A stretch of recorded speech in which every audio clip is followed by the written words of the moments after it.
नमस्कार दोस्तों, tradition of student support में आपका स्वागत है। यदि आप हमारे इस चैनल पर नए हैं तो सबसे पहले हमारे इस चैनल को सब्सक्राइब कर लें और सब्सक्राइब करने के बाद बेल आइकन को दबा दें। साथ ही ऑल पर क्लिक कर दें ताकि नए वीडियोस के नोटिफिकेशन आपको प्राप्त हो सके। आज हम आपको बता रहे हैं अंग्रेजी का क्वेश्चन पेपर सन 2020 का। और इससे पहले हमने अपने प्रीवियस वीडियो में क्वेश्चन नंबर 1 से लेकर क्वेश्चन नंबर 3 तक बताया था। आज हम उससे आगे क्वेश्चन नंबर 4 बता रहे हैं। Question number 4, match the words of list A with their meanings in list B. तो यहाँ पर कहा गया है कि लिस्ट ए में जो शब्द हैं उनका जो है आपको मिलान करना है लिस्ट बी के शब्दों से, जो कि लिस्ट ए के शब्दों के लिस्ट बी में मीनिंग्स है, यानी कि अर्थ है। तो यहाँ पर ये पहला है ए, बल्गिंग। और यहाँ पर आंसर हम पहले स्टार्ट करते हैं आंसर। और यहाँ पे ए सबसे पहले बल्गिंग।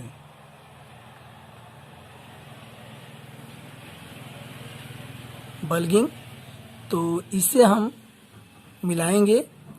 बल्गिंग का अर्थ होता है बाहर को निकली हुई, बाहर को निकली हुई। तो इसका मिलान हम करेंगे कमिंग आउट से। तो यहां हम लिखेंगे कमिंग आउट। कमिंग आउट इसका आंसर है। इसी प्रकार यहां पर है बी, विल। विल मीन्स होता है इच्छा, और यहाँ पे यह डिजायर, और डिजायर मीन्स भी होता है इच्छा।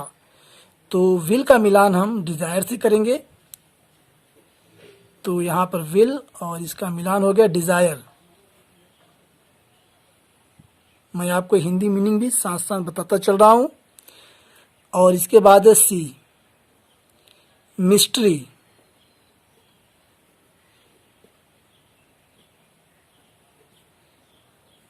मिस्ट्री का अर्थ होता है रहस्य। तो यहाँ पर मिस्ट्री का मिलान हम करेंगे सीक्रेट से। सीक्रेट का भी तात्पर्य होता है रहस्य। तो इस प्रकार मिस्ट्री का मिलान जो मैच हुआ वह सीक्रेट से हुआ। और यहाँ पर है डी। डी में है हैगलिंग, HAGGLING, हैगलिंग। और इसका अर्थ होता है मोल भाव करना। जब कोई वस्तु या सामान जब हम खरीदते हैं तो उसमें हम मोल भाव करते हैं, तो इसी को कहा जाता है हैगलिंग। और इसका अर्थ है बार्गेनिंग। बार्गेनिंग का भी तात्पर्य होता है, हिंदी अर्थ है मोल भाव करना। तो हैगलिंग का मिलान हम बार्गेनिंग से करेंगे।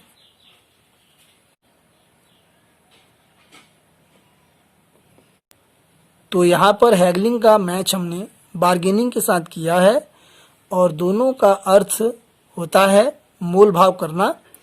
और इसी के साथ हम चलेंगे क्वेश्चन नंबर 5 की तरफ। Question number 5, read the following lines of poetry and answer the questions given below it. तो इसका तात्पर्य है कि कविता की निम्नलिखित लाइनों को पढ़िए और इसके नीचे जो क्वेश्चंस, प्रश्न दिए गए हैं उनके उत्तर दीजिए। Question A, write the title of the poem from which the above lines have been taken. Who is the poet of the poem. तो इसका तात्पर्य है कि कविता का शीर्षक लिखिए जहां से उपरोक्त लाइन्स ली गई हैं, यानी कि जिस कविता में से उपरोक्त लाइनें ली गई हैं उस कविता का शीर्षक लिखिए। और who is the poet of the poem, इस कविता का कवि कौन है। और यहाँ पे क्वेश्चन बी है, who make a nation great, कौन एक राष्ट्र को महान बनाते हैं। तो इन दोनों क्वेश्चंस के हम आंसर आपको यहाँ बताएंगे। सबसे पहले क्वेश्चन 5 का part A, the title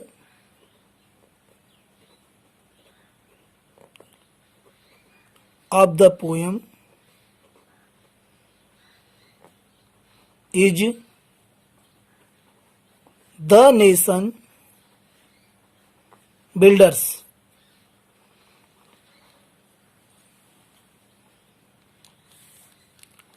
R.W. Emerson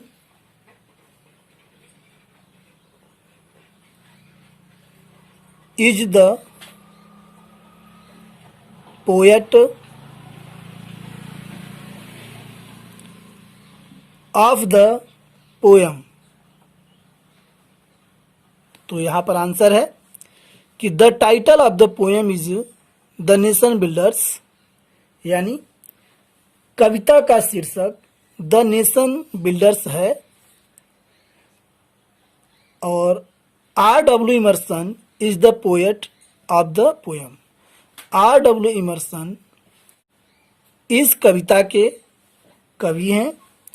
और अगला question, question 5B, who make a nation great? कौन एक राष्ट्र को महान बनाते हैं? Answer, spiritual power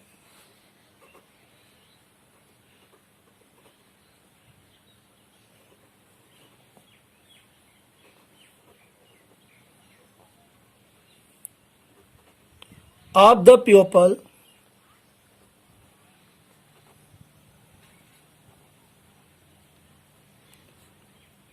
who live there makes a nation great। इसका तात्पर्य है कि उसमें यानी कि राष्ट्र में निवास करने वाले, रहने वाले लोगों की आत्मिक शक्ति, स्पिरिचुअल पावर, आत्मिक शक्ति एक राष्ट्र को महान बनाती है। Question number 6, give the central idea of one of the following poems. निम्नलिखित कविताओं में से एक कविता का सेंट्रल आइडिया, मुख्य भाव लिखिए।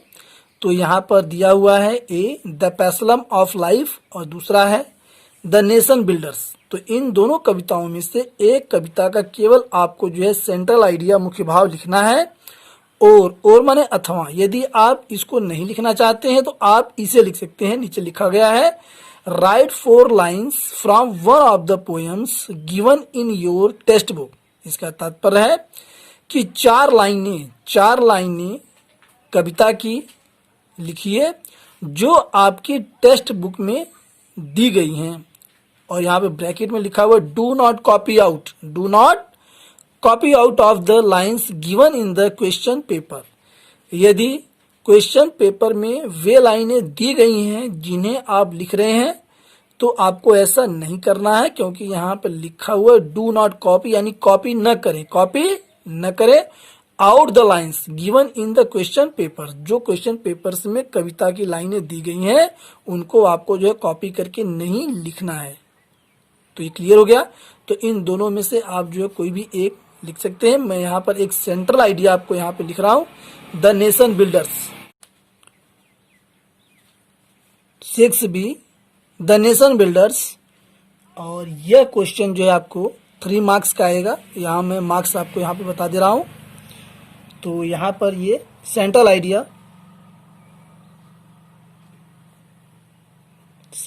आइडिया यानी कि मुख्य भाव, ये आपको लिखना है। गोल्ड और material,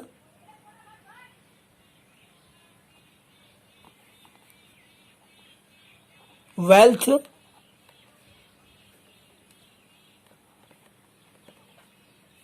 can not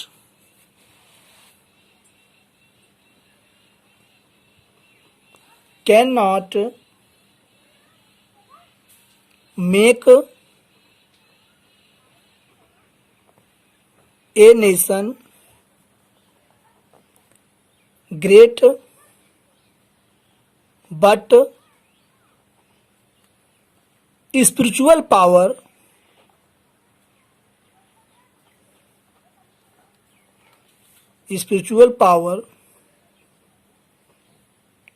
of the people who live there makes it great.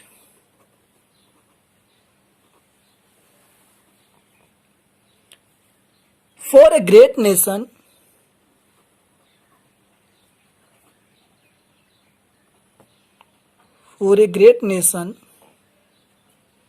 brave, hardworking,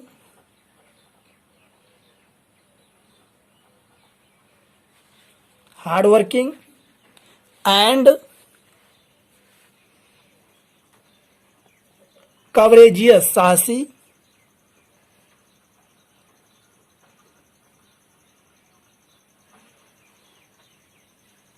people are essential का तात्पर्य होता है आवश्यक,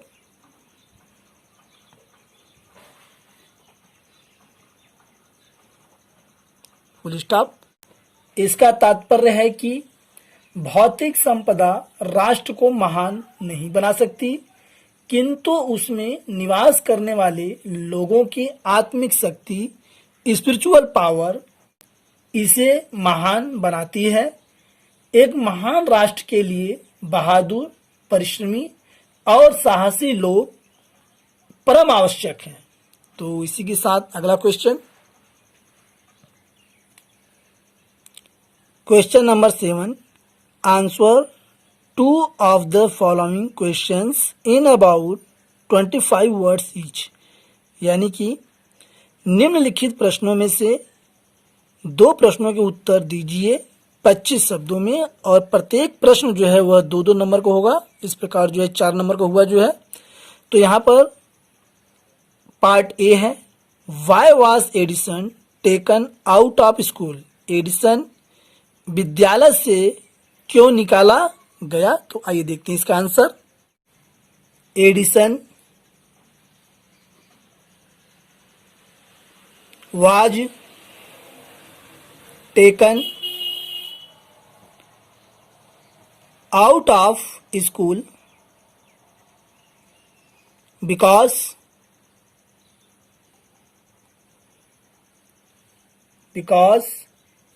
his teacher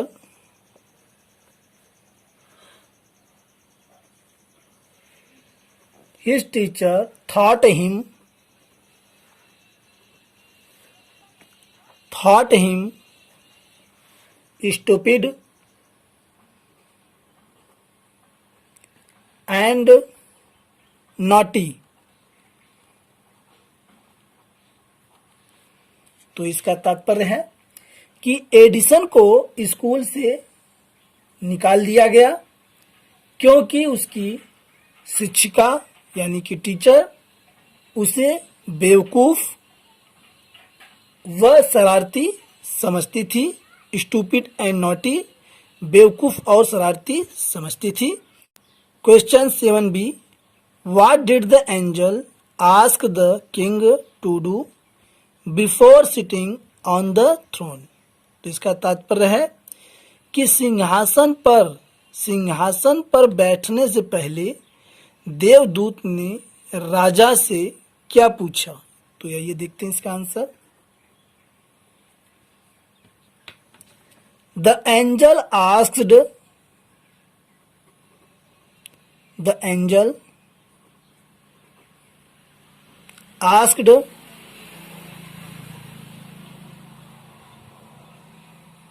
the king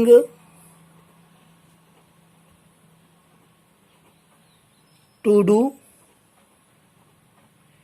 before sitting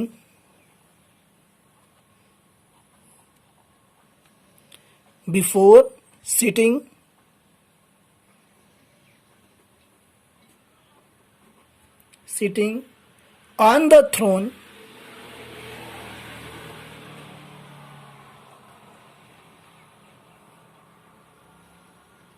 that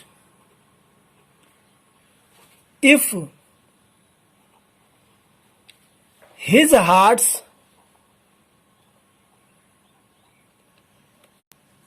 इसका तात्पर्य है उसका हृदय, यानी कि राजा का हृदय, राजा से पूछा गया है।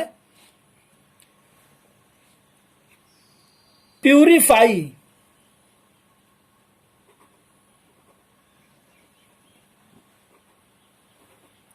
Purify was as that of a child then you can sit on that throne।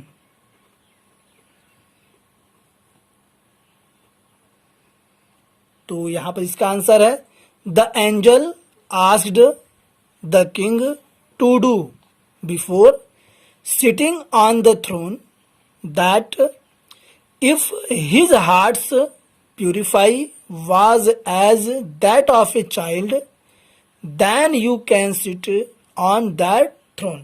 इसका अर्थ है कि देवदूत ने राजा के सिंहासन पर बैठने से पहले कहा कि यदि तुम्हारा हृदय एक बच्चे की तरह शुद्ध है, प्यूरिफाई माने शुद्ध है, तो तुम इस सिंहासन पर बैठ सकते हो। तो ये इसका राइट आंसर है। अगला question, question 7 part C, what was Hitler's master race theory. तो इसका तात्पर्य है हिटलर की श्रेष्ठता का सिद्धांत क्या था। तो आइए देखते हैं इसका answer. Hitler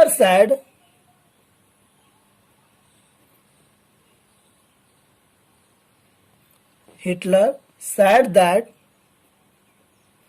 Germans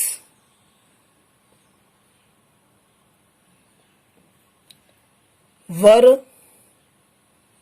superior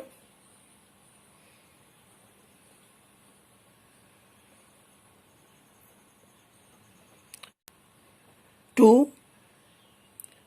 other races of the world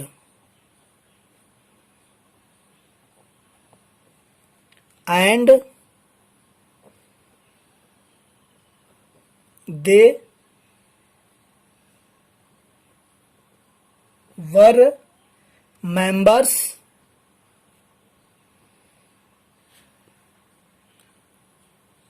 of a master race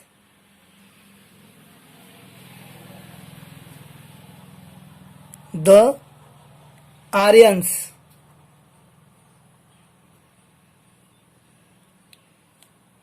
तो इसका अर्थ है हिटलर कहता था कि जर्मन लोग संसार में सभी प्रजातियों से श्रेष्ठ हैं और श्रेष्ठ प्रजाति आर्यन प्रजाति के सदस्य हैं। तो ये इसका क्लियर आंसर है। अगला क्वेश्चन, अगले क्वेश्चन में हम देखते हैं कि यहां पर दिया हुआ है क्वेश्चन पेपर में, question number 8, point out true and falls in the following statements. निम्नलिखित कथनों में सत्य और असत्य बताना है, आपको पॉइंट आउट करना है। तो यहां पर जो है 4 भाग हमें दिए हुए हैं ABCD में, और प्रत्येक भाग जो है वो 1 नंबर का है। इस प्रकार जो कुल मिला के 4 नंबर का हुआ। तो आइए देखते हैं इसको हम। Part A, Jesse Owens had his I specially on long jump. तो इसका तात्पर्य है जेसी ओवेंस की निगाह नज़र विशेष रूप से लंबी कूद पर थी। तो यह बात सत्य है, यह ट्रू है। तो मैं इसका आंसर आपको यहीं पे दे देता हूं, ये ट्रू, और ये ट्रू है। और यहां पे part B, Edison was born in Canada. Edison Canada में पैदा हुए थे, यह बात असत्य है। एडिसन अमेरिका में पैदा हुए थे, तो यह फॉल्स है।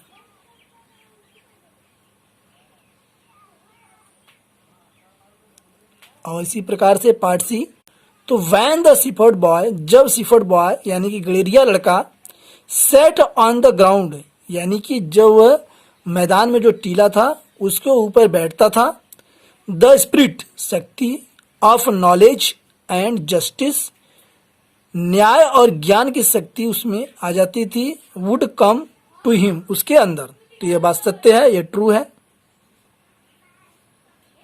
ट्रू। इसी प्रकार part D, Edison was taken out of school because he was a stupid boy. तो यह एकदम गलत है, असत्य है, क्योंकि एडिसन स्टूपिड बॉय नहीं था। केवल उनकी जो टीचर थी, शिक्षिका थी, उन्होंने उनको जो है स्टूपिड समझा था, पर वे एक इंटेलिजेंट बॉय थी। तो यह जो स्टेटमेंट है यह फॉल्स है। इसी प्रकार question number 9, select the most suitable alternative, माने होता है विकल्प, यानी कि सबसे अधिक उचित जो विकल्प है वही आपको छांटना है। और यहाँ पे to complete the following statements, जो एक कथन है उसको पूरा करने के लिए यहाँ पर प्रत्येक कथन के 4-4 यहाँ पे अल्टरनेट यानी विकल्प यहाँ पे दिए हुए हैं, उनमें से एक विकल्प जो है वो करेक्ट है, वही आपको छांट कर जो यहाँ लिखना है।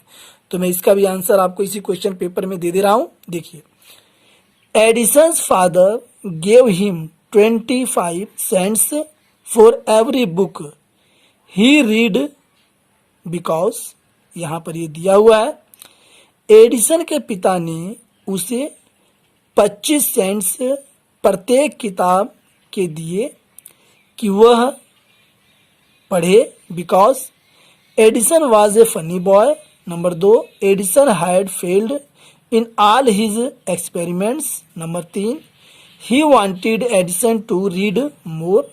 और number 4, Edison's ideas were wrong. इन चारों विकल्पों में से जो विकल्प 3 है वही जो है करेक्ट है, और यही आपको लिखना है यहाँ पर, because he wanted Edison to read more, क्योंकि उनके पिता चाहते थे कि वह और अधिक पढ़ सकें। इसी के साथ अगला क्वेश्चन,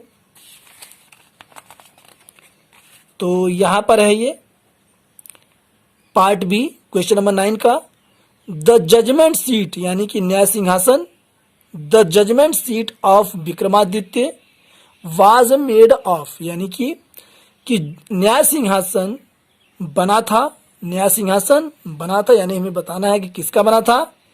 ऑप्शन 1 गोल्ड सोना, 2 सिल्वर चांदी, 3 आयरन लोहा, 4 स्टोन पत्थर। तो जो न्याय सिंहासन था वह पत्थर का बना हुआ था। तो ये ऑप्शन 4 यानी कि विकल्प नंबर 4 यही हमारा करेक्ट आंसर है।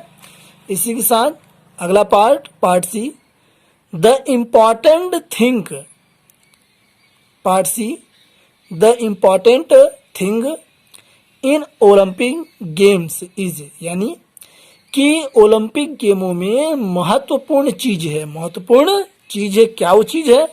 Number 1 earning money, number 2 winning, number 3 a tour to a foreign country, no ये तीनों जो है नहीं है, नंबर 4 टेकिंग पार्ट। तो इम्पॉर्टेंट थिंग जो है वह ओलंपिक गेम्स में वह यह है कि टेकिंग पार्ट यानी कि भाग लेना जो है वह महत्वपूर्ण है। तो इस प्रकार जो है ऑप्शन 4 जो है ये करेक्ट आंसर है। इसी प्रकार हम चलते हैं part D, Edison was found of, Edison was, part D, Edison was found of, Edison को शौक था, फाउंड माने होता है शौक, तो एडिसन को शौक था। Telling stories no, flying kites no, doing experiments, ये जो पार्ट 3 है यही हमारा करेक्ट आंसर, डूइंग एक्सपेरिमेंट, यानी कि उसे प्रयोग करने का शौक था। और ये नंबर 4 है, going on a picnic, no ये भी फॉल्स है। तो यहाँ पर जो है इसका करेक्ट आंसर है, इसका करेक्ट अल्टरनेट है डूइंग एक्सपेरिमेंट, उसे प्रयोग करने का शौक था।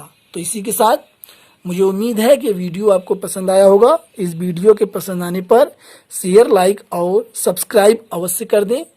Thanks for watching.